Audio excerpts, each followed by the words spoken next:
the fast 5 things you need to know. We'll start your day off swirly, it's the toast. I sound amazing. Welcome back to The Toast and happy Wednesday. It is Hump Day. Don't forget to hump someone you love. And speaking of somebody I love, it's the one, the only, Jacqueline Follet. Let's watch this space and give her a moment to cojourn the day. To cojourn on these ones and twos. Exactly. Hello, journalicious definitious. Make the boys go extremely loco. Loco. How you doing? I'm good, thank you. I can't believe it's only Wednesday. Like, what? I know. There's been like so many hours spent watching TV this week, and the day has just begun, you know? And I finished my book last night. I was actually so close. Here's the problem with reading history books, if you want to know, on your Kindle, is that there are so many footnotes at the end that actually you only have to get to 60% of the book and then the book is over. But the whole time I'm like, wait, I'm only at 58%. Right. I should go to sleep now because I'm not finishing it anytime soon. And then last night I endeavored to finish it and I had like 20 more minutes left. Yeah, that's why history's tough. For many reasons. Yeah, but I did finish the book. I don't know that I would recommend. It's not swirly. I wouldn't recommend it to the swirls, but it was nice to like do something different for myself. 100%. And like to read something smart, you know. I barely read anymore. We're so in our TV era and we're watching like so much garbage brain rot. Like I feel like exploring the exploration of exploring. I feel like exploring like. And I say like a lot. So for me to have to acknowledge how bad these people are, nobody says it more than Corbin. Like, it's really a girly thing to say like a lot, but Corbin is the worst offender. So we're just watching like such disgusting brain rot. I need to balance it. Yeah. I need to start reading the encyclopedia or something. Yeah. I think I'm going to keep reading as I watch Love Island so that my IQ does not drop. Just to balance out the rot.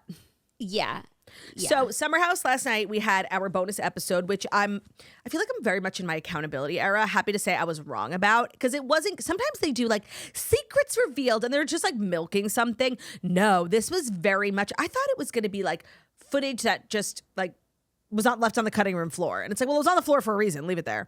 No, this was like brand new. And also, because Love Island is on now, it's like top of mind for me how quickly they turn around the episodes, and like not them literally showing us something from May 27th, and it's not even June 27th yet. So it's been less than a month. So you are able to turn shit around quickly. Like, yeah. However, it was like 3 conversations that were edited down. Together. It's not like music and montage and everything. Yeah. Sorry, I want to say it was really like good. A podcast. It was like 3 podcasts. I was very happy to be wrong. It was excellent. Yeah. And I feel like the reunion kind of did leave a huge space and gap. And that's what Lindsay was saying, being like, we came here like to sort everything out, and like nothing's been sorted out. I have no clarity. And I do think we have more clarity, a little bit more confusion too after last night's episode. So we will recap the Summer House bonus episode. Yeah, that will be in Love the Island stories, because that's like the lead story of the day. Yeah. Is that episode. And then I guess that's a wrap on Summer House for a little bit. And while I will miss it, Love Island is so time consuming that I need everything else to stop. I will miss it, but we need to send Amanda and West flowers. Yeah, the numbers are in, you guys. We got our numbers for what month was that? April? We get 8-week lead time. So 8 weeks ago. It's June. Yeah, April. We had our biggest month of Toast ever. Like in terms of streams, downloads, like there was a lot, because also our top episode was obviously West Mandival. Yeah. But the Alex Cooper thing was also a top episode. There were a lot of big things that happened in that month. But of course, West Mandival is the reason for this season. West Mandival is our number 1 listened to episode of all time. And I want to say thank you to them. I know you're going through it. I know you're having a hard time. But thank you for that, because I didn't know that was happening. I also want to thank us.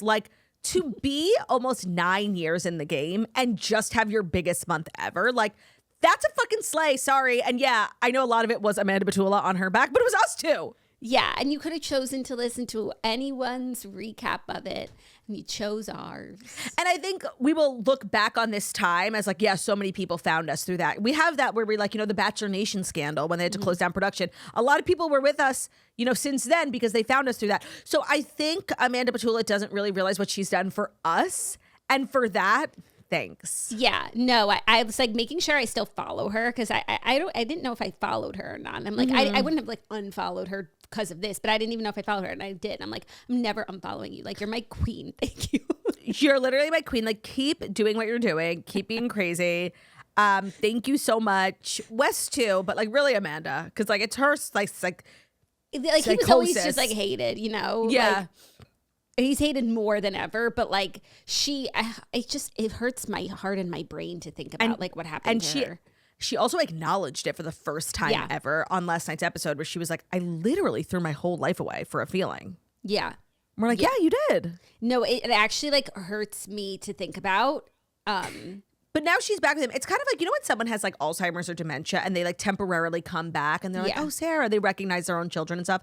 And it's like this moment of clarity. It's fleeting, but you get that real connection. That's what that episode felt like. Because we know now she's like back with him stronger than ever. But like in that episode, did they break up for a second or something? We'll talk about the episode, but I'm very confused because the way she's talking about him, it's either that they're broken up in that moment or she's going home to break up with him. They've been fighting and thinking about breaking up and they're going to break up. And I almost wish we didn't know that they had just been in like Rome on this big trip, because the whole time I'm watching this, I'm like null and void because you two are still together and more serious than ever. Whereas in that conversation, I'm like, are they about to break up?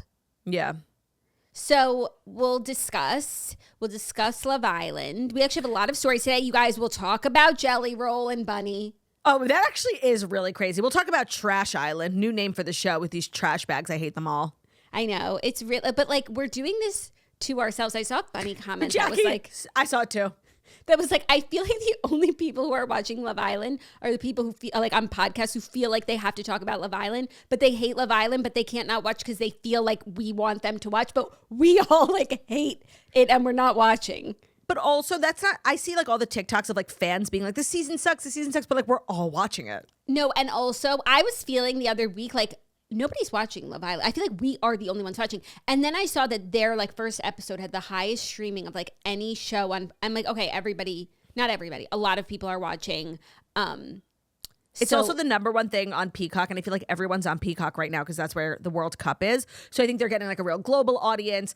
Yeah, it's huge. We have to keep watching. No, and also I feel like sometimes people don't watch the first episode, but then everyone's talking about it. So like you get into it. But, and I've said this last season, I'll say it this season, and it's no different. It's not that this is a bad season. It's just a bad show and it's a bad format. And they pick like not intelligent people and people who are moving, you know, for the sake of making television, but they're also scared. And it's scary. And also it's like the show does not reward the things that it should reward. Like if you are in the same couple for, let's say, 6 recouplings, you should go to the Hideaway for the rest of the trip. That's like on that show that only I watched, Perfect Match on MTV. Yeah, literally the only show. You're the only person that watched it. I'm the only person that watched it, but let me tell you how the show works. You're in a house with a bunch of people. You have to find your perfect match. And every week they send you to the truth booth and did we find the perfect match? And if you found the perfect match, you guys go off into the honeymoon suite and we don't hear from you again. And so I feel like this show should do that so that people who aren't sure about their couple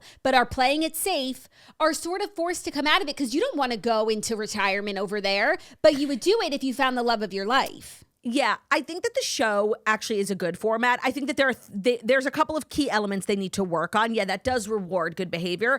I also think the concept of like hiring 21-year-olds, like take a note out of the Love is Blind book. Like they're this uber successful dating show and they take the dating part seriously. Like everyone there is really wanting to date. Like I think I would love if they had like not even like maybe like a 27-year-old, like a little bit older, a little bit more mature.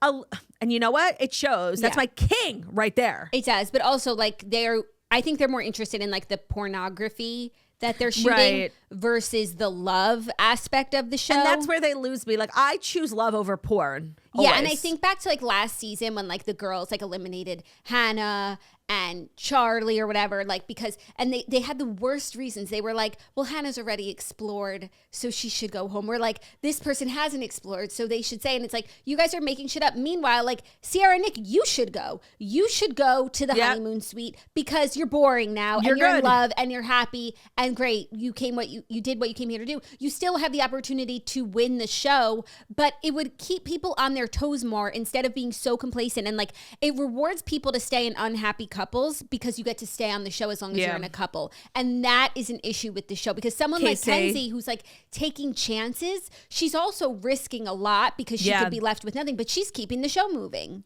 So let's just dive into the stories because we're sort of like circling the drain on Summer House, on Love Island, and like it's just a TV recap kind of day. Try being a TV recapper for a day. Try it. So without further ado, here are the Fast 5 stories that you do need to know. And the Fast 5 stories that you do need to know are brought to you by Love Island UK. Can I pull you for a chat? Good, because we need to tell you that Love Island UK is back. The OG hit dating series that we're all obsessed with, now streaming on Hulu and Hulu on Disney+. And you know that when it comes to dating drama, nobody does it better than the Brits. So join the host, Maya Jama, on the beautiful island of Mallorca. They're serving up all the love, all the lust, and of course, that cheeky lingo. With so many proper fit singles competing to stay in the villa, it's anyone's guess which couples will stick and which will give the ick. This season promises more love triangles, more fanny flutters, and more bombshells than ever before. Because no island romance is complete without a healthy dose of drama. So buckle up as they couple up on an all-new season of Love Island UK, now streaming on Hulu and Hulu on Disney Plus for bundle subscribers. Terms apply. Today's episode is also brought to you by Jones Road Beauty. So Jones Road Beauty is a cosmetics company that's sort of taking the industry by storm. If we're looking to enhance your skin, not mask it with like layers and just end up looking like a completely different person, I feel like a lot of people say they want to like look natural, but like you still want to wear makeup. And I feel like Jones Road is really perfecting that no makeup look. Because when I say I want to wear like no makeup, I still want to wear makeup. Like, sorry, I'm not actually wearing no makeup. And if you're looking for the effortless natural look, Jones Road is going to be that product for you. So all their formulas are clean and high performing, no phthalates, sulfates, petroleum, PEGs, cyclic silicones, EDTA, BPA. Clean beauty is just the standard for them. Their products are super viral. You've probably heard them talked about all over social media. And their new product, the foundation stick, is really going to help you simplify your routine. With the Miracle Balm, which is their best-selling product and probably the one you've heard about, it was all about like getting that coverage, giving a little like flush to your face without just masking your entire skin. And their foundation stick fits perfectly into that. So it's a foundation stick that even foundation skeptics will love. Their skincare forward foundation delivers buildable real coverage while feeling completely weightless on your skin. So it gives you the option to do more of a medium, full coverage, it's buildable. Modern day makeup that's clean, strategic, and multifunctional for effortless routine. It's Jones Road. For a limited time, our listeners can get a free full-size mascara on their first purchase when they use code TOAST at checkout. Just head to Jones Road Beauty, JONESROAD beauty.com. Use code TOAST at checkout, and after you purchase, they'll ask where you heard about them and support the Toast by letting them know that we sent you. Plus, use that code TOAST to get a free full-size mascara with purchase. That's code TOAST. Today's episode is also brought to you by Fora. Are you the type of person who's always been deep in travel research, saving hotels, building itineraries like Google Docs full of all your favorite recs? And at some point, have you ever thought to yourself, why am I not getting paid for this? Well, that's where Fora comes in. It's the modern travel agency designed for people who want to turn their passion for travel planning into a real business. Fora's tech, training, and community give you everything that you need to start earning. When you become a Fora travel advisor, your subscription unlocks best-in-class training, powerful booking and payments technology, industry-leading AI tools, and a global community of industry insiders. Everything on the platform is built to help you start, grow, and scale your own business with confidence. With a network of over 7,000 preferred travel partners, Fora gives you the ability to offer client VIP perks with upgrades, resort credits, or late checkout, helping you deliver standout experiences and building a business that people will come back to time after time. So you will earn commissions on hotels, cruises, experiences. You're basically turning everyday travel planning into real income. Many advisors start just by booking for friends and family and then grow from there. You might be doing that already, or you're literally using all your time to... Have you ever seen like the girls with the Google Docs? They should be getting paid for that, and now they can, thanks to Fora. So it's basically turning your passion for travel into a business. You can become a Fora advisor today when you go to foratravel.com/toast. That's FORA travel.com/toast. Make sure to let them know that we sent you by going to foratravel.com/toast. That's FORA travel.com/TOAST. Today's episode is also brought to you by Resort Pass. Resort Pass partners with over 2,500 luxury hotels and resorts across the U.S., Caribbean, and Mexico, so you can access luxury hotel pools, spas, and cabanas with no overnight stay and no membership fees required. You can book it in under 5 minutes, and Resort Passes start at just $25. You can join the over 6 million guests who have already taken a Resort Pass vacation. With over 100,000 5-star reviews, Resort Pass makes rest, celebration, and taking time for yourself easier than ever. They offer same-day bookings, and again, bookings that start at just $25. So Resort Pass is brilliant. Whether you live in an area with lots of fab hotels and you want to use the amenities without actually having to stay there, or you're on vacation and there's like a lot of hotels you want to go see and visit and use the bar, like buy a resort pass. It's literally brilliant whether you're home or away.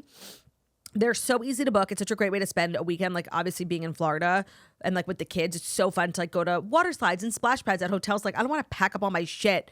Oh, sorry, I have to bring a diaper changing table now. Like I don't think so.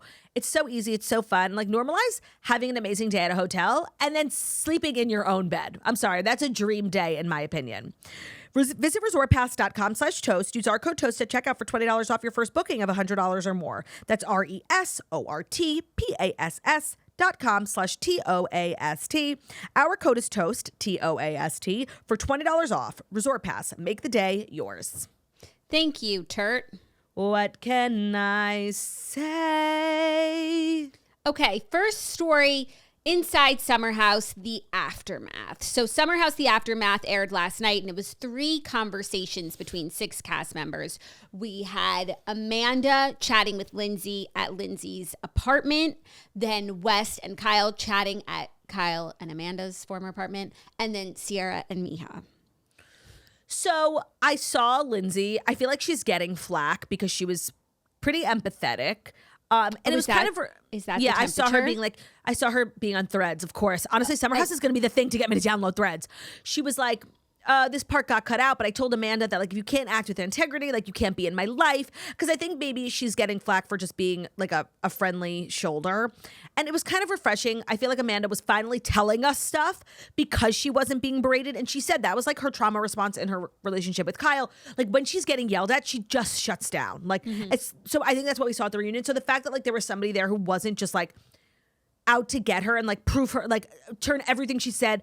It was kind of refreshing just to have a normal conversation. I'm not mad at Lindsay. She's allowed to be nice. No, and I feel like we berated Amanda. It hasn't worked. If we want to get some answers, like let's try something different. Lindsay's tone was 100% right. It was actually very impressive how she was able to be warm and tough and mad and nice. And it was exactly, I think, the right conversation. Obviously, Amanda felt comfortable enough. You know, she was on this at the same time, like making fun of her, but also like having, you know, caring for her. And as someone who was your friend once for 10 years, you don't just like 100% throw them in the garbage. Like she is a human being. She's obviously struggling. The magnitude, of course, what she did is so bad, but like most people who would do that in their life and like sleep with their friend's ex, like would never have to deal with what Amanda is now dealing with. And it's like not a normal human experience. So I thought Lindsay's tone, I don't know what people are saying.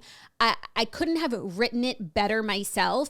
And it produced the best conversation of the night. So, yes, I feel like they went downhill from there. Oh, yeah. Of the 3 conversations, I would say this one was the most revelatory. Like we learned the most. I feel like I'm still confused, but I have a little bit more clarity on like timeline and stuff. Yeah, and I it's feel like it was hard for Amanda because in that conversation, she's trying to explain how she got to a place of saying yes to dating West. And so at the reunion, if she even tried to say, he makes me so happy, I never felt like, nobody wants to hear how much you love West. No one wants to hear how amazing you like. So she's stuck between a rock and a hard place at the reunion. So she's not saying anything. And that's why we're not getting any details. Nobody wanted her to sit there across from Ciara and talk about how Wes likes her so much and all the things he said to her that he never said to Ciara. So much of her explanation has to do with the fact that like she's traumatized from this like borderline abusive marriage. And we completely rewrote history at the reunion. Like Kyle being a bad husband, yelling at her, like we were lying about it. Like they were all like rewriting the whole, so much of how she got to a place where she could be so stupid has to do with the 7-year torture chamber she was in.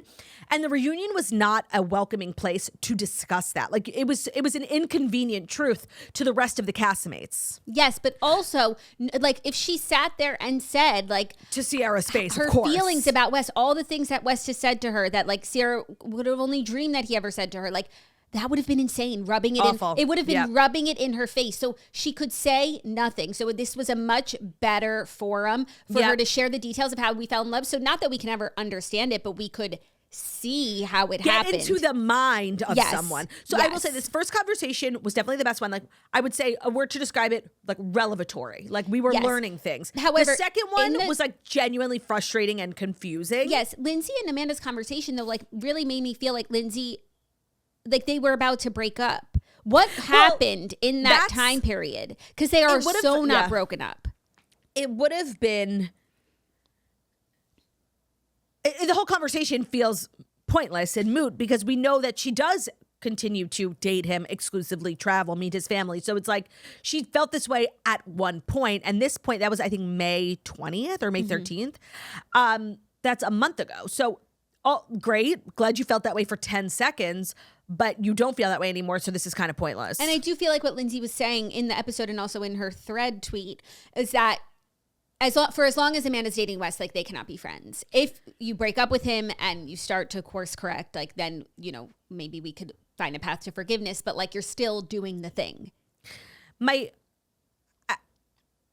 I know that what she did is bad. Right. But like, hearing her explain it, and I'm glad she finally got the opportunity to explain it, because it doesn't make it less bad, but you could see how somebody's so damaged and like so, yeah, it's like mean, the word Ciara used, but it's true. She's like very vulnerable and weak. How she could be susceptible to something like this. Like, Ciara was not even a thought in her mind.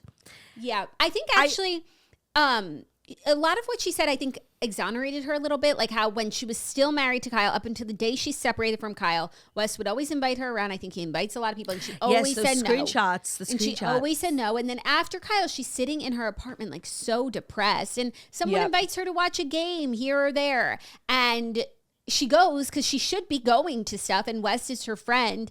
And I guess in the way that Lindsay says it, and I don't know Wes enough to use these words, but this is what Lindsay knows him, that he really manipulated her. He sees this like weak, sad, broken person who has no one apparently, even though, like, why didn't she call Ciara to go out? I don't know. Correct. And Ciara was calling her a lot. Right. And really like takes advantage of the situation. But my question is like, to what end? Like, so in West's perfect world, what happens here? Because there's no way that he dates Amanda and it goes well in his life. Well, I think maybe he thought he had like really successfully hidden this relationship all summer long, that maybe he could hide this one until they got to a place where they could like launch it. It was never going to go over amazingly, but if they had like really kept it quiet for like 6 months and then soft launched it, brought it up, there are better ways to have done it. But the thing is that he won't even commit to it. So then the next conversation, Kyle is like, do you love her? He can't even say yes. And like, the only way that this could be better, it's never going to be good, is that Amanda, she's sitting on the couch with Lindsay and she says she felt so broken and Wes made her feel this way. And she's not alluding to them breaking up. She's saying, you know, it healed me, and she's saying all good things. And then Kyle's like, do you love her, bro? And Wes is like, yes. And like, a romantic person could see, but he won't even say that he loves her. He's like, I said it in her room. You love her. All you guys are weird and touch each other and tell each other that you love each other. That's not what he was asking you. Yeah, I'm glad that Kyle, it felt like Wes was sitting down with her dad. That was the energy. Like, what are your intentions with my daughter? Yeah. I was glad that Kyle mentioned that you are inappropriate and the touchiness is inappropriate, but like, it also needs to be a referendum on the house. Group problem. He's not the only one doing it. Maybe he's Jesse the worst. And Ciara? Everyone is touchy and inappropriate. Lines have been blurred for a while. Yep. It was very frustrating and like so word salady when he was like, do you love her? And he was like, yeah. I mean, I told her this summer I love her. I'm like, are you a fucking idiot? When he said yes, I was like, oh my God, maybe he is changed. And then he was like, I mean, I told her in your room. And Kyle's like, what? Like, that was really crazy. He was frustrating the fucking hell out of me. That was insane. That was how stupid do you think we are?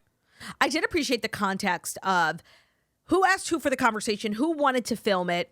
And I love that Wes thinks like he's still being protected. He obviously got comfortable getting a good edit because he is a bad guy, like objectively just a bad guy.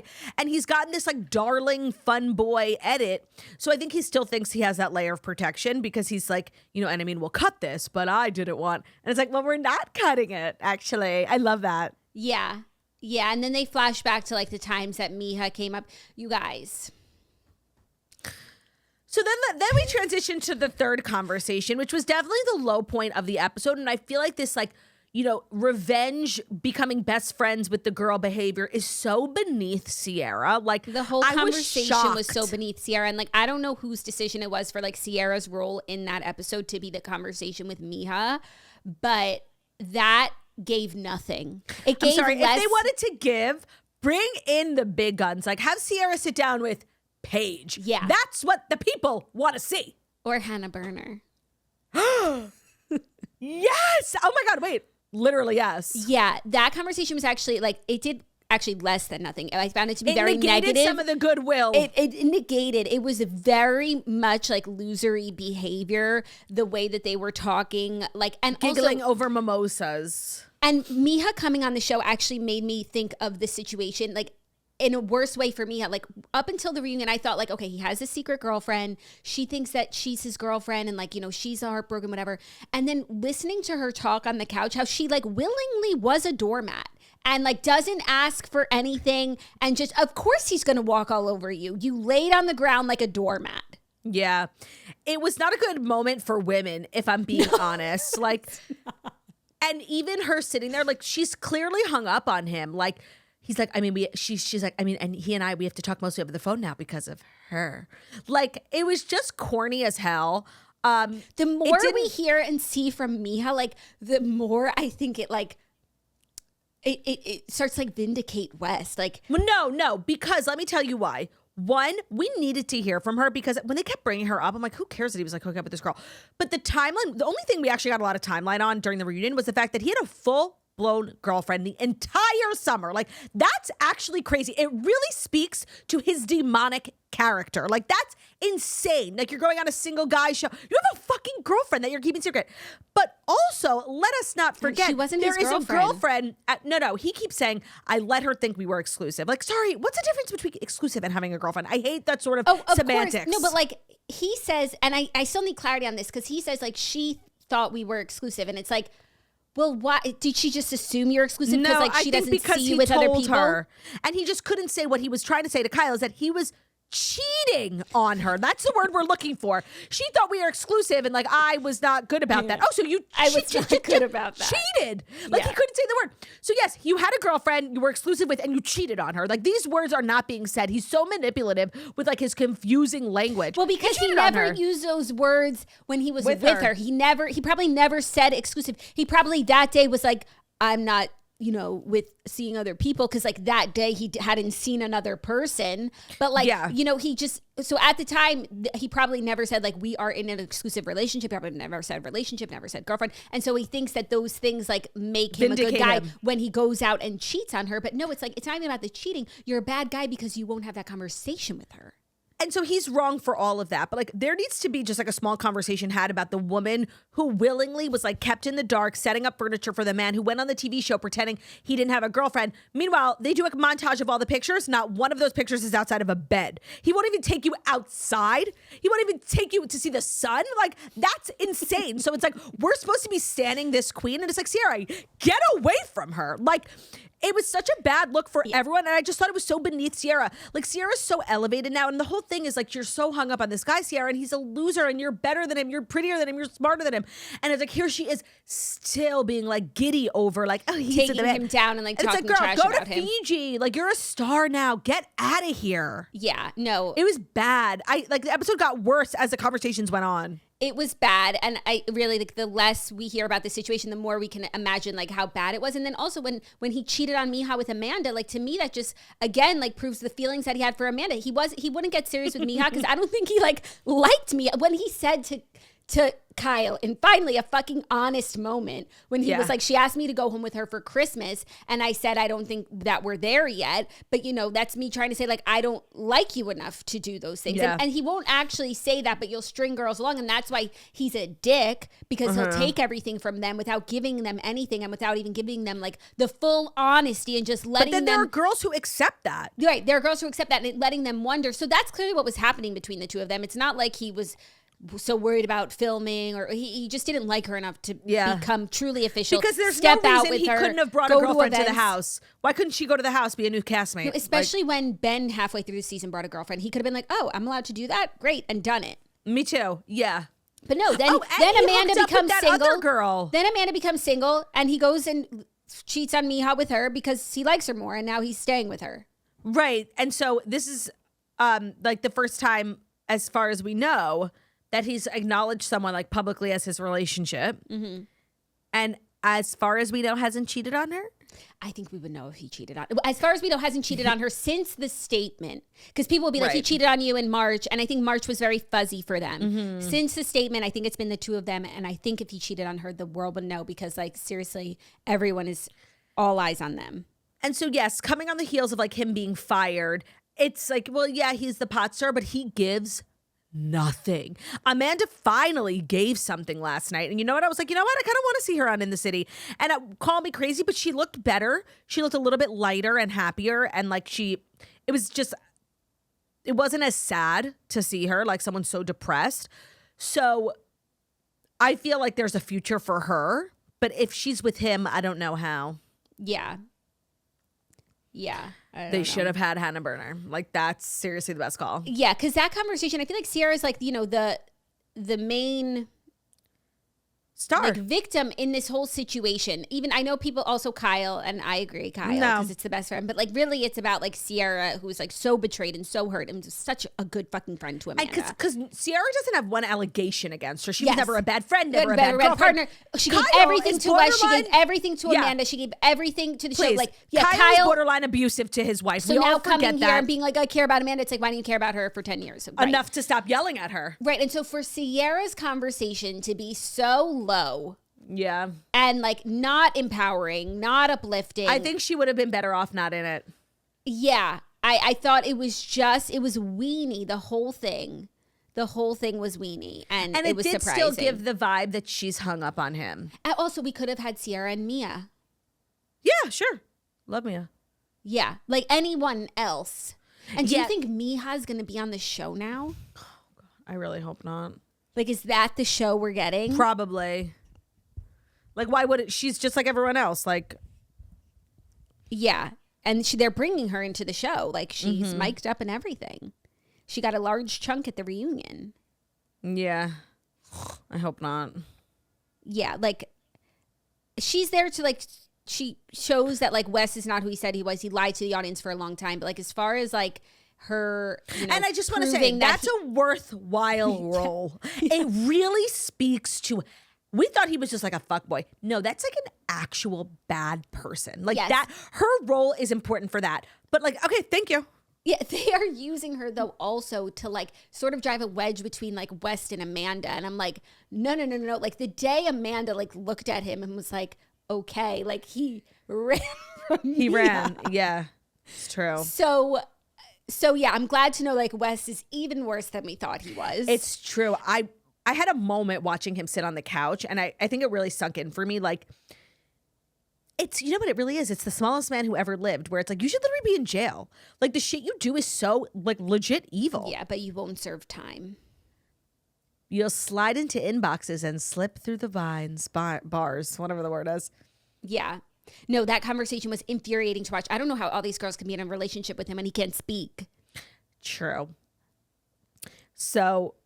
I don't know what further clarity we will get, because the big question is like, Amanda felt this way, but is very much in a full committed relationship with him. We need another episode. Just like keep dropping combos. They need a podcast. They should all go on Carl's. Well, you see Lindsay went on Carl's. I did. I watched a bunch of like long form clips this morning. I ship. I ship. Carl wasn't in the episode. No, neither was Jesse. They're both like ancillary characters. It was kind of core members only plus Miha. Yeah. No, but like Jesse.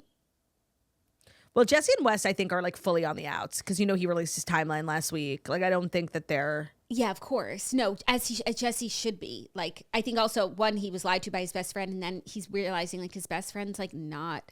Like a crazy demonic liar. The person he thought he was. I think he knew he was like a fuckboy, like whatever, but like. Of course, but so is Jesse. Not a man of integrity. No, and I think when we think of fuckboy, like it's a very like light term. It's, you know, somebody who hooks up a lot and is like non-committal. This is so not that. That's what Jesse is. He hooks up a lot and he's non-committal. Yes. West is a demon. Yeah. Yeah. Okay. Now the long-awaited Bunnie EXO Jelly Roll divorce. Exactly. It's number 2. Bunnie EXO and Jelly Roll are getting divorced. Jelly Roll filed for divorce from Bunnie EXO after nearly 10 years of marriage, citing irreconcilable differences. A source tells People magazine that the two still love each other, but are no longer on the same page. And I want to say I understand why people are freaking out about this. Okay, please share. So first of all, their origin story is insane. Like long before they were famous, he was like a homeless convict. I want to say drug addict, right? Mm-hmm. Yeah. She was a Vegas She was escort. a sex worker. Yes, thank you. I put People magazine. I'm reading about their backstory. They met. She like really helped him get his life together. She helped him get custody of his daughter. She raised his daughter. They are so in love. And yes, he ended up becoming a major star, losing a lot of weight.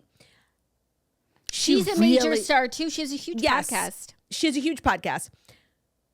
She really loved him. Like, because it's easy to love someone who's rich and famous, right? Yeah. But like, no, but she was there. When he was on the balls of his ass, she helped him get his first 1-bedroom apartment. She was paying the rent. Like, she loved this guy, like really loved. They have this whirlwind romance, this fairy tale, like literally overnight. He is a star, money like that you can't even imagine. So famous. Divorce, like it actually is shocking, especially because their content, her podcast, Instagram, his music is like all about their love. They're very affectionate. They go to music awards, PDA. Like, this is just one of the last people I thought would get divorced. Also, we had discussed like a few months ago that at some point in their relationship, like he cheated on her and she forgave him. And that's also a big part of their story. So it's like, what can't they survive? Like, what actually finally came between them when they've been through the hardest things? They do have like a pretty like big, passionate constituency of haters. And there are a lot of theories about them. Like but like people who make like long form content, like a documentary about them. People are obsessed with them. I'm not entirely sure what the drama is. There's like drama with their mega church. I don't know. So if you want to go down that rabbit hole, I'm sure you could find like some people saying what the reasons are. I don't know. I am shocked, like genuinely surprised. Yeah, I haven't seen anything as far as reasons. His daughter spoke out. What did she say? Like literally, Bunnie is like her mother. She said, oh, and one more thing. I'm disgusted at how invested everyone is in a very clearly private family matter. It's fucking crazy. Go on somewhere, y'all. Worry about your house, not mine. I'm not speaking on it yet. She's speaking to those constituency of haters, mind you. Oh, okay. Because I'm like, well, I think it's natural that we're all a little. She's not talking about us. She's not talking about us. You know, it's a ship. I think for a lot of people that was a huge ship because I more so know that from all the comments yesterday. I was shocked that people were like so shocked that we didn't talk about it yesterday when it broke yesterday morning. And I already had 6 stories. I'm not going to lie, that wasn't even the 6th one. Yeah, I think that it's, even if you're not like a big Jelly Roll or Bunnie fan. But I guess it's weird that I chose a story once that Jelly Roll is running a 5K, but then I didn't choose the story that Jelly Roll is getting divorced from his loving wife of 10 years. When you chose the 5K story, it was a Friday and it was like a dark time. Like there was not a lot going on. So in your defense, but listen, we're talking about it now. You know? Yeah, no, but I guess that's kind of crazy. But you know, there was just a lot going on. Mm-hmm. And I had no idea that these two like had so much. Yes, they have a lot of lore. Love and support too. Like, I mean, I don't think the people who were commenting yesterday wanting to hear us talk about it were part of the haters at all. No, it's just, I think it's like they're John Krasinski and Emily Blunt, you know? Yeah, it's the sheer surprise. Like, I think that is what is catching people off guard. Because, like, I'm sure it was just last week that, you know, she's posting on her Instagram. Like, usually you can sniff these things out. People stop posting one another. There was none of that. They listed the date of separation as May 9th on the divorce filing. I'm so curious. And, you know, she has a big podcast. They share a lot, like parts of yourself that you would like never share. And they're very much open books. I mean, he talks about his time in prison. He did armed robbery. He was a drug addict. She was a sex worker. Like these are people who share. So I'm sure we will find out. And he filed. Yeah. Yeah. Curious. And people are always, because if you look at them, she's like sort of this like va-va-voom blonde bombshell. And up until recently, he was this sort of, you know, and so people are always like, she's with him for the money. And it's like, girl, she used to pay his rent. Like this was a true love. It really was. Yeah. So how did we get here? I have no idea. Yeah. True love's dead. Yeah. It was true love's kiss. Yeah. Well, we'll keep you posted. Yeah. If anything further emerges. Are you ready for our next story? Taylor Swift leaves a music studio with Haim sisters after an all-night recording session. Taylor Swift was spotted at a New York City music studio, Electric Lady Studios. Didn't someone get married there? How do you get married at a studio? Yes. So that's what it's not confirmed if she was there, you know, because she got there at like 6 p.m. and she left at 5 a.m. So everyone's like, oh my God, she wrote a whole album. Yeah. And we're all excited about the musical elements of it. And like Taylor haters are saying that like she saw the pictures of Joe Alwyn and that's Sarah our next Pidgeon. Story. Or our double story. Carolyn Bessette, the actress Sarah Pidgeon, was spotted with Joe Alwyn like 2 or 3 times, and there's paparazzi pictures of them kissing. So he has a new lady, and she's like kind of the it girl. So people think that like Taylor's pissed, and she went to the studio. When I tell you, I actually worse than he's allowed to have a new girlfriend, but like he's doing all the things with Sarah that he would never do with Taylor. Oh, that's true. Actually, so like that kissing is in public. song worthy. Yeah, but if I just want to say like Joe it Alwyn, could be called like I Thought You Said. And it's like, I like that. All the things he said. Double standard. Double standard. Except that, like, unfortunately, what about this? But not with me. Oh, I like that, actually. Unfortunately for Joe Alwyn, like, his relationship, the longest of Taylor's entire dating history, like, seemed to have had, like, the least impact on her musically. Like, we got Tortured Poets, and we were like, oh, Joe Alwyn. Literally, there was one song about him, and it was nice. Like, he's not really a thought for her, sadly. Like her, you know, situationship, Maddie Healy, was more inspiring than Joe Alwyn was musically. I actually think that while the timing, maybe seems that way, like, unfortunately for Joe, like, she really doesn't care. Yeah, I think also with like and Maddie I'm sure Healy, part of her is like happy. With like, Maddie Healy, there's no, but not with me. She's gonna let it rip because I understand. Like, go have a new girlfriend. That's fine. I'm getting married. But you're doing all the things that you said that you would do, but not with me. Except what is he doing? Like walking down the street kissing, hands around each other. When they were kissing, it was like in a bar or a restaurant. So like the paparazzi picture was like photographing them from the outside.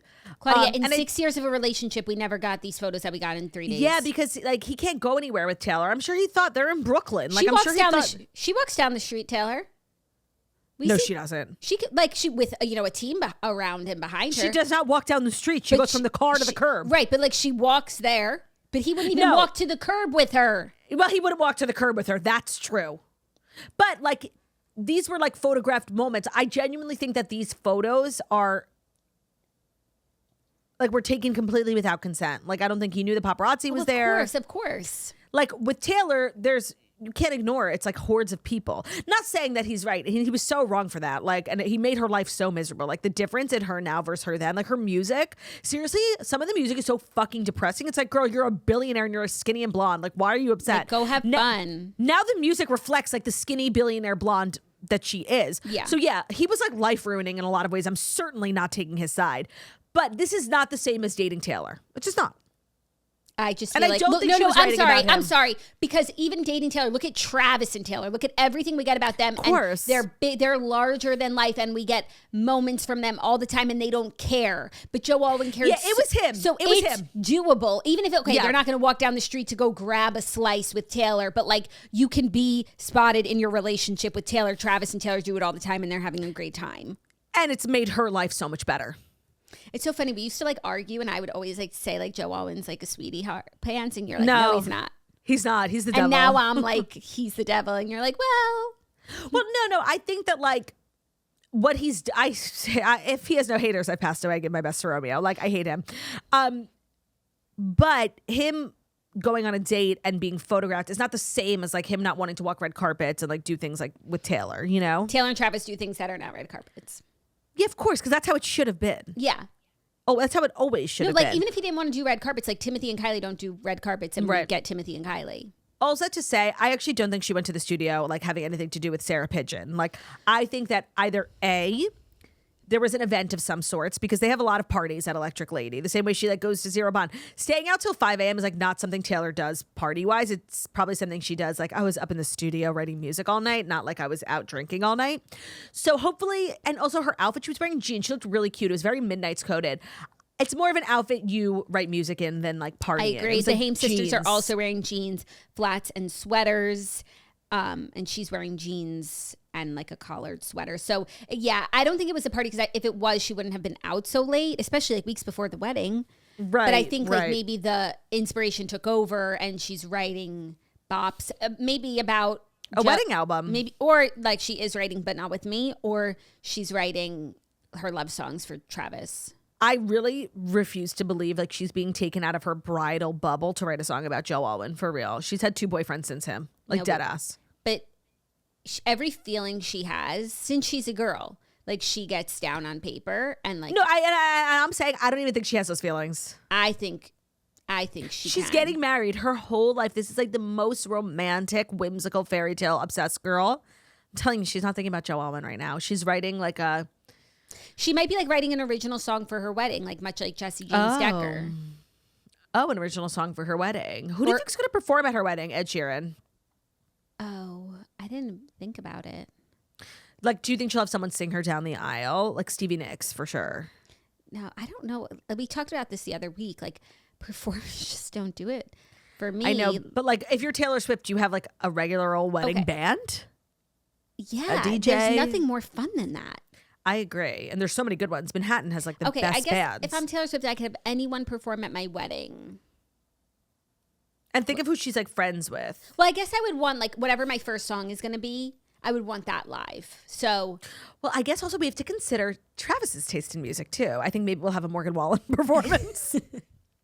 whatever their like, what do you think their first song is? And then have the person who sings it come sing it. Yeah, that's I nice. think it could be Ed Sheeran, dead ass, like perfect. She's so corny like that. But then I'd also have Bruno Mars for sure to get the party started. Yeah, I could see her also having like Bon Jovi come and do like the after party. No, I would have my wedding band be like Bruno Mars and the Hooligans, and I'd say like, I'm sorry, Bruno, but you are working for 5 hours straight. Yes, I will pay your fee of $100 million. I will free you from the shackles of MGM's casinos. Because that would be the most amazing wedding band, because every wedding band is trying to be like them. But also, we have to look back historically. Taylor has, as far as I know, like not one iota of a relationship, association, memory, photo. Like, you have to think of who she's friends with and who she would ask. No, I know, but that's what kind of makes it better. Like, I'm just hiring you. Like, come and do your thing. You would never have been invited. As opposed to like Ed Sheeran, he has to take a break from drinking to go and perform. Yeah. You know how difficult that was when you performed at my wedding. It's true. I also think like a lot of people will just like get up and sing. People who weren't like contracted to perform. Yeah, that was like my wedding. Yeah, everyone just picked up the mic. Everyone just picked up the mic. As we fucking should. Like, when you have so many performers, like, that's what we do. Yeah. Yeah. Well, that's totally what it's going to be. Like, hopefully it's new music, and hopefully the Haim sisters were just like there watching and not contributing or collaborating or getting in any meaningful way. Because like, I really don't like when they make songs together. Get They're involved. my least favorite songs. Like, what was that one? That like fake murder song? Yeah. I actually like that one. But then she also did a song for them called like Gaslight or something. It's not my favorite. Not for me. Not for me. Okay, are you ready for our next story? If it's our next story, that's brought to you by Hill House Home, perchance. Yeah. It is. It is. Is it? Yeah. Hill House Home invented the viral nap dress. It's the most flattering and comfortable dress with the signature smocking. So they make really fun fashion that makes you feel good. Celebrities like Taylor Swift, Olivia Rodrigo, Anne Hathaway, Mindy Kaling have all been spotted in Hill House. And one of our favorite things about Hill House is how easy and versatile it is. You could wear the same dress running errands during the day to a party at night. It's true. We wear it all the time. I've worn it like to birthday parties, brisses. I've worn it high, low. I love Hill House. I could not have enough Hill House dresses. If you are pregnant, postpartum, antepartum, whatever, there is never a bad time to wear. As a woman, there's never a bad time to wear a Hill House nap dress. Then the nap dress is sort of the gateway drug to the Hill House website because they have the most amazing everything. Kids' clothes, you can do like mommy and me matching nap dresses. They have pajamas, they have bathrobes, they have everything. They make something for everyone of all ages. They have baby and kids if you want matching moments. They offer bathrobes, pajamas that are so soft. Pajamas made from the same cotton fabric as the baby onesies, so you can sleep like a baby. We love Hill House, and we're so excited to have a 15% off code with them when you place your order of $100 or more. Go to their website, hillhousehome.com. The code is TOAST. Again, that's code TOAST for 15% off your first order at hillhousehome.com. Code TOAST to to get 15% off your first order of $100 or more. Today's episode is also brought to you by Minted. Whether you're getting married, decorating your home, buying personalized stationery, or throwing a shower, Minted offers unique design-forward stationery, art, and home decor designed by independent artists from around the world. We love doing our holiday cards with Minted, and they're a brand full of toasters, which we love. And we love to see all of our favorite influencer swirlies getting married using Minted, and for their save the dates, invitations, wedding websites. They even have a concierge team at Minted who can help you over Zoom or email with your wedding and party invitations, signs, place cards, bar signs, and more. The best part is that their help is free. I feel like when you get married is like your first time using Minted because so many paper needs, whether you're doing invitations, menus, programs, place cards, table settings. Like there's a million things that you could need Minted for. And then as you get older, you find yourself like having more paper needs, whether you're doing thank you cards, holiday cards, and Minted is just going to become your go-to destination. It's so elite.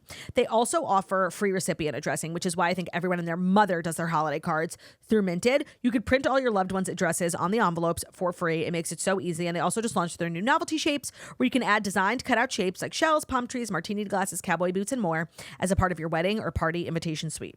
So use our code TOAST for 20% off your order at Minted. That's code TOAST for 20% off weddings, parties, stationery, gifts, art, and more. That's code TOAST for 20% off at minted.com, MINTED.com. Today's episode is also brought to you by ASPCA Pet Health Insurance Program. You know, as dog mamas ourselves, Romeo and Bruno only deserve the best. But also, we got to be responsible. That's why we love ASPCA Pet Health Insurance. If you've ever found yourself awake at 2 a.m., phone in hand, Googling things like, is this normal for dogs or do I need to call the vet? Just know you're not alone. These unexpected moments are a part of having a pet, which is exactly why ASPCA Pet Health Insurance exists. It helps take some of the financial stress out of vet care so you can focus more on your pet and less on the cost. The ASPCA Pet Health Insurance Program offers customizable accident and illness plans that can fit into your budget, your lifestyle, and even your pet's particular quirks. Because let's be honest, vet bills can add up fast and they always come out of nowhere. You know, one day you're good, the next day your dog's dying of cancer. Like it happens in a flash. So don't be caught with bills that just pile up. ASPCA Pet Health Insurance has been around for almost 30 years. They've covered over 1 million pets, and ASPCA is just such a trusted source in the pet industry. If you've ever been on their hotline, like you know how seriously they take pet health. When it's time to submit a claim, it's super easy. You just use their app, receive reimbursement for eligible vet visits, that'll go directly into your bank account. So to explore coverage, visit aspcapetinsurance.com/toast. That's aspcapetinsurance.com/toast. Again, that's aspcapetinsurance.com/toast. This is a paid advertisement. Insurance is underwritten by either Independence American Insurance Company or United States Fire Insurance Company and produced by PTZ Insurance Agency Limited. The ASPCA is not an insurer and is not engaged in the business of insurance. Today's episode is also brought to you by Squarespace. Thank you, Squarespace, for sponsoring today's episode. Squarespace is the all-in-one website platform designed to help you stand out and succeed online. Whether you're just starting out, scaling your business, Squarespace gives you everything you need to claim your domain, showcase your offerings with a professional website, grow your brand, and get paid all in one place.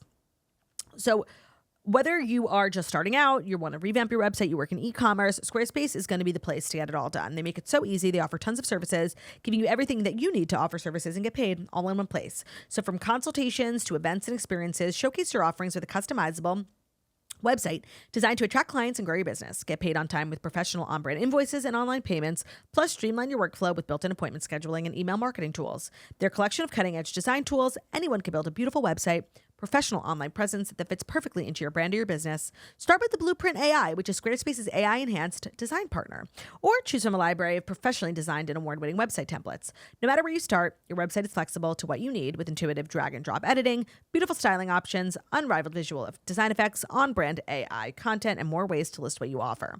They offer SEO tools, the ability to fundraise, get your domain. Head over to squarespace.com/toast. That will get you a free trial. We love a free trial. Plus, when you're ready to launch, use our code TOAST to save 10% off on your first purchase of a website or a domain. Again, that's code TOAST to save 10% off on your first purchase of a website or a domain after going to squarespace.com/toast for a free trial. Thank you, Turt. You're welcome. Our next story, Ballerina Farm is happy with her choices, reports Vulture. So Vulture sat down with Ballerina Farm at the farm of Ballerina and conducted a wide-ranging interview with her. Of course, they touched on yesteryear, you know, the culture, the trad wifery, and what the Reen is up to. Like all the hoopla around like the trad wife conversation, which really starts and ends with Ballerina. I'm surprised she did press because I feel like she was so burned by that moronic Sunday Times interview that like she doesn't need press. Her company's successful. Like, why do press? I don't know. I don't know either. This one was a Q&A format, and I thought a lot of the questions were really dumb. I think that she just basically said, like, this is what I do. I like to farm. I like to have babies. None of this is like performative. Yes, we made a business out of it. Yes, maybe some people think it's a lot of kids, but like none of this is for any other reason than the fact that like it's what I want to do. The fact that it ignites these conversations about parental leave, and it's really not her fucking problem. Claudia, but what should the government do about parental leave? So we're asking her those questions, and it's like, objection okay. relevance? Like, no, but it's not that it's irrelevant. It's like, why is it on her? No, I really don't know. People are obsessed with her. They put so much emphasis and meaning about feminism and culture and motherhood and like and counterculture on her. They put even yesteryear was obviously about her. Like they put it all on her, and it's like she's just a girl. Like that's literally what the interview was. Like I'm just a girl doing what I like. No, what I don't understand is like, what's the big deal? What's the big deal? I mean, I understand why I love Ballerina Farm. I think her content's amazing. I think she's so inspiring. Like she's literally Superwoman and she's better than all of us. And like we could only aspire to, and I know she only like puts out the best bits and bobs, but still like you're running like a huge business. You have 9 children, you're homeschooling them. Like you are doing the most. So I think that's amazing. But like, what's the big fucking deal with everyone else just being, is it trad wife or not? Like, yeah, what is mean for women? Is she setting women back? She's a fucking business owner and a huge one at that. Like I don't get the big deal. Like what is she doing that is so offensive to people other than like enjoying and living and loving her life and her family? So, even the title, Ballerina Farm, is happy with her choices. Was that a question? It's so condescending. Was that why would she not be happy with her choices? It's like she has children. She obviously loves it so much. She had 9 of them. That's not someone who's unhappy with her choice to be a mother. Yeah, I think for a while the opposition was saying like she's unhappy. She was forced into this life. Her husband stalked her. He makes her have children. Like there was a lot of that, and that's what I think what the fallout was from that original Sunday Times article. And so now this article is meant to like be clarifying that like no, she's very much in control. And okay, good. I think a lot of her detractors say that like she sets women back because she's very domestic, and that her domesticity has turned into a business. So it's like she's encouraging other women to be domestic and like, you know, sort of defer to their man for the more traditional roles, while she herself is quite traditional. It's like she's not saying any of this. You're all interpreting it in a way that is convenient for the argument that you're making. When what she said, she's like, I'm literally just over here doing my thing. Like I'm literally, you interpreting it to mean this, and that's really more of a reflection on you. I think the only reason why she's bad for women is because she like makes the rest of us look bad. Look, no, like and we're not doing enough because we could if we be doing wanted that. to have like a valid criticism of her, like for me, because I'm not like inspired by anything she does. She doesn't like, I mean, it's obviously inspirational, but like she doesn't make me want to dress like her, eat like her, cook like her, live like her. It's fun to watch. It really is. Like it's very interesting for me to watch. I think that one could say she sets a high standard. Yeah, so which is not a bad thing. We're saying the same thing. The Yeah. bar is high. She shows the world what a woman is capable of, and so those of us who are not doing all that are. Yeah, I and think also a lot the of the article is like times- obsessed with like sort of catching her and like, well, what can't you do? And then she has to be like, well, I don't like doing laundry, and I'm actually like not that tidy. It's like, why do we have to know her weaknesses? Like, why can't we just like support her strengths and like think that's awesome? Like, no, we have to know that she has dishes in the sink. Like, I don't need to know that. I figure so she a has lot of dishes it- in the sink. I think this is not just about Ballerina Farm, but like just in general, when we comment on other, mostly women's lifestyle, culture, like it's more often than not a reflection on the person who's commenting. Like for me, like I'm very secure in my life. Like I know I'm a good wife. I know I'm a good mom. I know I'm a good business owner. Like I don't need to look to influencers or content creators to make me feel good or bad about it. And I think as a culture, so much of our like issues where we like disagree on stuff is because like we're looking to celebrities, influencers, like to be role models and to help us feel good about our own lives. And it's like, we wouldn't be having these conversations if everybody was just like happy with where they're at. People aren't. So they blame it on Ballerina Farm. And this idea that like if you share your life and the highlights of it, because I don't want to see your dishes in the sink. Like genuinely, when I watch comfort creators and they like go about their morning and they start unloading the dishwasher, every single time I turn it off. I don't want to see you unloading your dishwasher. I don't. Oh, that's funny. I don't want to see the dishes. Content. I disagree. I like if you're gonna productive do content. that, don't just show me the dishes. If you're gonna do them, that makes me feel good. It's like I feel like I did the dishes. I like seeing people like complete tasks. I like to complete tasks. I don't want to see you doing your dishes. That is not. I like when Emily Kaiser does it. When she like loads and unloads, I like it. Oh, make it quick. I want to see it like a snap. She does. Do it like a snap but don't lose me in the dishwasher. But it's like this idea that because you share your life, you obviously shared all the good parts. It's like, well, we're all entitled to know the other parts. It's like, no. This is social media. That's not how that works. I'm showing you the best and the pargiest. I don't owe you anything. I don't owe you seeing the things that I didn't do or the things that I outsource. Just look at what I'm showing you. Like, it's so weird that people feel like, oh, well, you have to show us all of this ugly stuff. Well, I think that goes back to like those people being insecure, so it would make them feel better to know that she had someone do her dishes. And it's like when you're outsourcing your like self-assuredness to an influencer, like that, the problem is not the influencer, the problem is you. Yeah.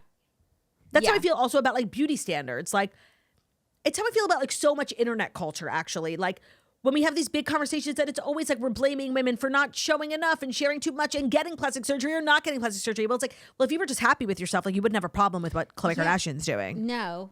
So let's focus on self-love. Actually, I think that's like what we should all be writing articles about. Yeah. So I think like everyone is really out of control. And I guess this book, Yesteryear, is really resurgence of the ballerina conversation. And the book is insane. The book is insane. If you guys want to hear about the book and how insane it is, like listen to the Redheads, because you don't have to read. If you're not going to read the book, like just listen to the episode and you'll understand. Like the plot of the book is insane. The main character, who's based on Ballerina, is the most insane individual that you've ever, like an actual crazy psychopath, child abusing psychopath.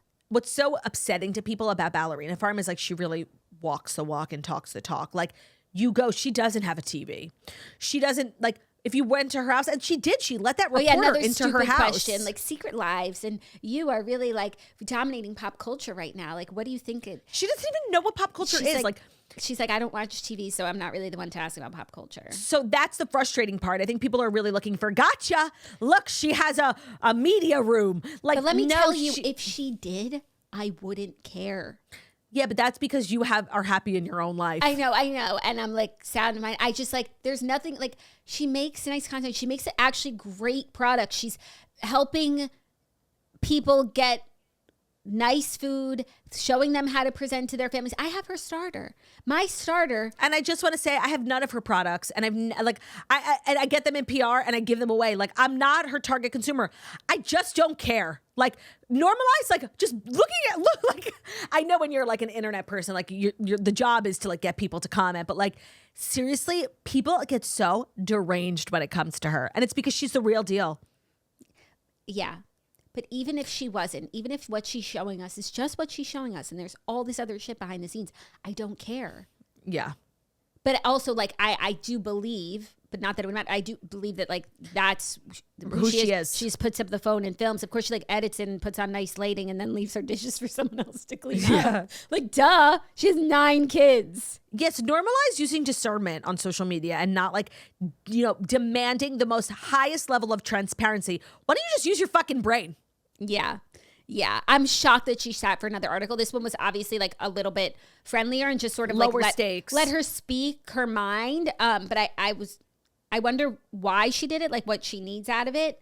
And like, yeah, why she would do it again after being burned so bad. Even if she needed something from the media, like why would you go back? Yeah. I don't know. Are you ready for our 5th and final Love Island TV recap? Yes. N.Y.C season 8 episode 13, Recoupling shakes the villa. Yes, it did. And I wanted to shake the villa. I knew it was First of all, the pace of that fucking recoupling ceremony where every person had to read their letter. Not only that, after the letter, Ariana, how does that make you feel? How do you feel reading that, Corbin? Like it was half the episode was so fucking slow.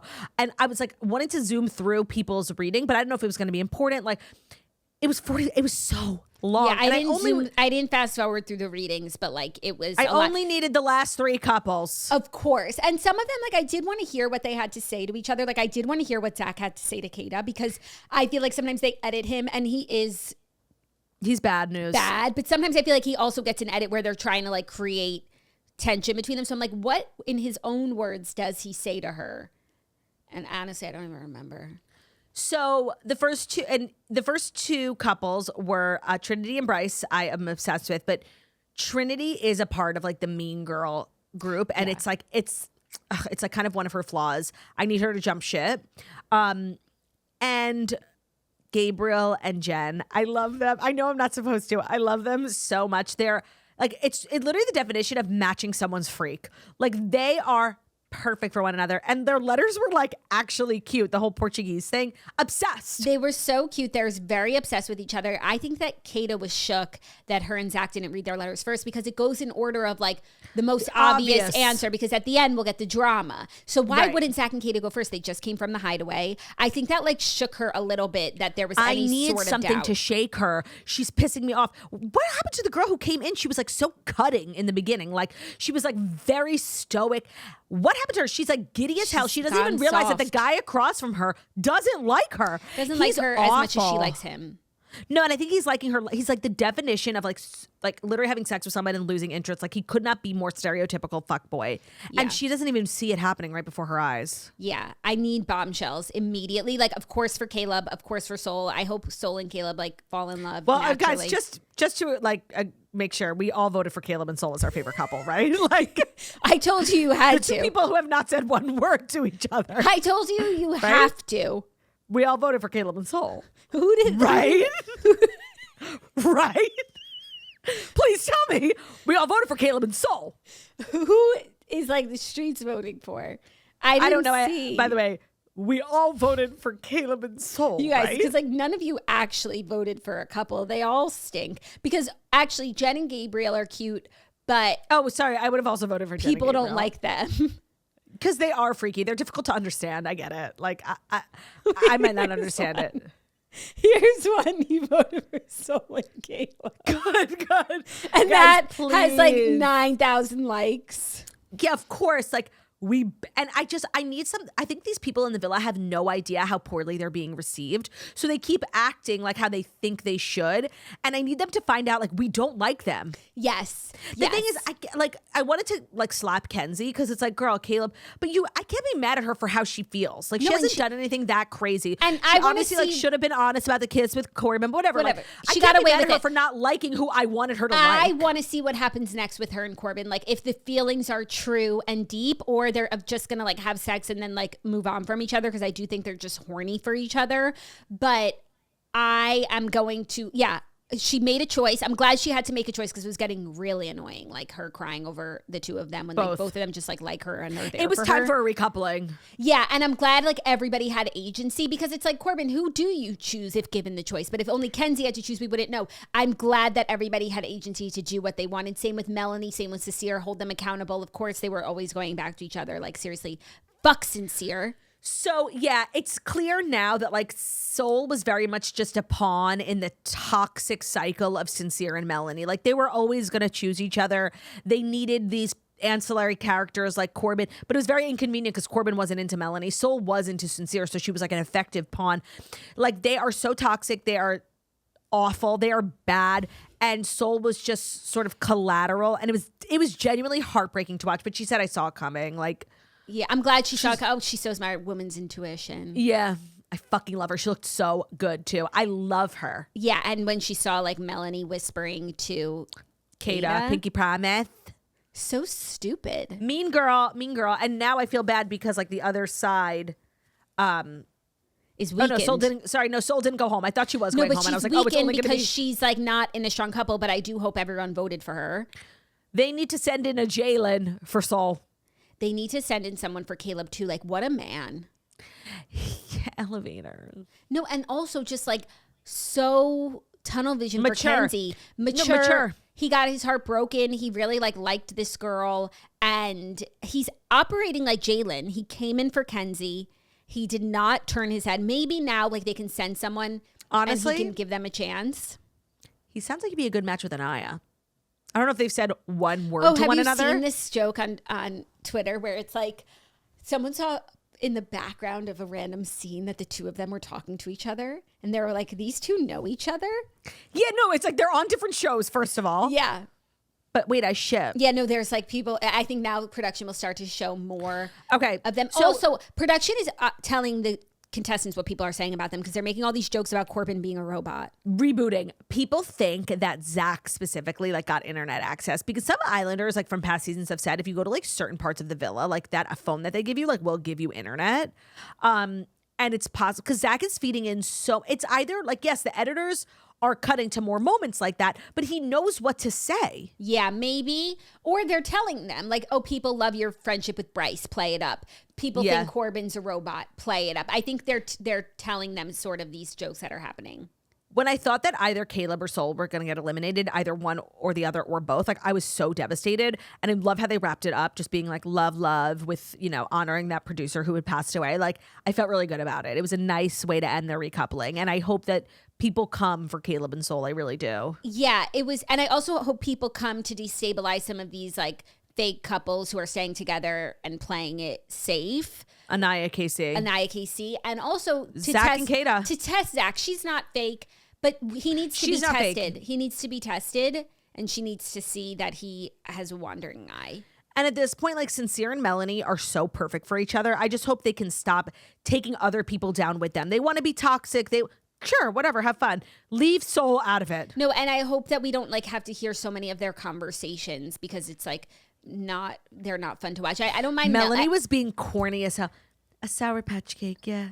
Oh my it was God. like one big sour. She was like literally putting on such an act. She was just like, Claudia, I was those, literally about to text you and Ariana's like, a Sour Patch Cake? Yeah, no. And like she was putting on a full performance. Like, yeah. I just like, go do. I Go don't away. really want to hear from you guys about your relationship. Like Melanie and the girls, she actually like gives to the villa in terms of like girl drama and whatnot. But like, I don't want to hear you talk about your relationship anymore. I'm all set. I wonder if now that the Corbin thing is settled, if Kenzie would like become friends with Melanie again. Like she really left the OG Villagers group and like started this new girl gang. Mm-hmm. And I think it had to do with Corbin, right? Yeah. I wish they would tell us more about that. Like what's going on with the girls? Yeah. No, because it's really 4 and 3. Yeah. And now it was me feel 5 weird and 2. because when Kata and Trinity sat down Gabriel to ask him about Jen, it's like you don't actually care because you haven't said one word to Jen. I don't think it was well intended.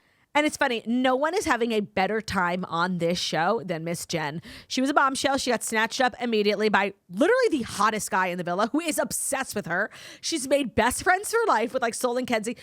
And then Sol's over there like having the time, like literally the polar opposite, the worst fucking time. I think she and had like 2 good days. She did. It's better now. It's better. I think she's gotten adjusted. But like, I'm just like, Jen is having a blast. I need Sol and Caleb to really try and fall in love. And like, what if the 2 of them like stayed a couple and then stayed around, you know? I'm so down. I could see her eating him alive, but I'm down. No, I think he's man enough. I don't know. That's sort of what Kenzie was saying without saying it. Like Corbin is very like alpha. And I think that she was hoping a little bit more of that energy from Caleb, but he's like soft-spoken and sweet and southern. If she got that from Caleb, he'd start yelling at her that she's like throwing it in a circle for Corbin. Oh, wait. Like she doesn't actually want to be held accountable by Caleb because he's letting her do whatever she wants. You texted me this and I was thinking it too. She was kind of being a know-it-all on last night's episode, like correcting everyone about like random facts. Like I'm a nurse. No, like it's her 2030, personality not got like bad. confrontational. I don't want to be so reductive. Like maybe she's on her period.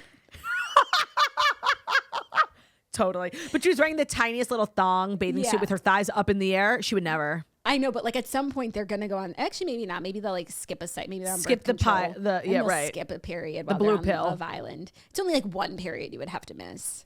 And if you have long cycles, and depending on when you got home, it could be 0. Because like, how are you running around like with your tushy out and a tampon string? And nobody wears full coverage bathing suits. I guess that's like not a thing anymore that we wear bathing suits that like cover our butt cheeks. It's butt cheeks out, and that's like exactly where your string would hang. And like, God forbid any of them wears a pad. No. Oh, and you're sleeping in a bed with a new partner on totally white sheets. They're skipping their periods. 1000%. Yeah. But yeah, her personality just like changed. She was just like being like tense. No, and it's like, you don't know what white noise is. She was being like a little condescending. Yeah, and the 2013. And who was right at the end of the day? I think she was. Like 2030 is better than 2013. Hold on. We should ask Corbin GBT. Yeah, someone had just okay, Corbin GBT. What vision is better, 2030 or 2013? Imagine she's wrong. 2013 vision is better than 2020. 2030 vision is worse than 2020. Oh my God. So Caleb was right. He had 2013. Yeah, 2013 is greater than 2020, which is greater than 2030. Okay, she needs to go back to nursing school. Yeah, she was just like, maybe she didn't sleep good. She was like being a bitch to everyone. Yeah, she just like was trying to fight. Yeah, she was like searching for an argument and like no one was taking the bait. Yeah, but you know what? I'm glad for like the villa reset. I think we will get. Yeah.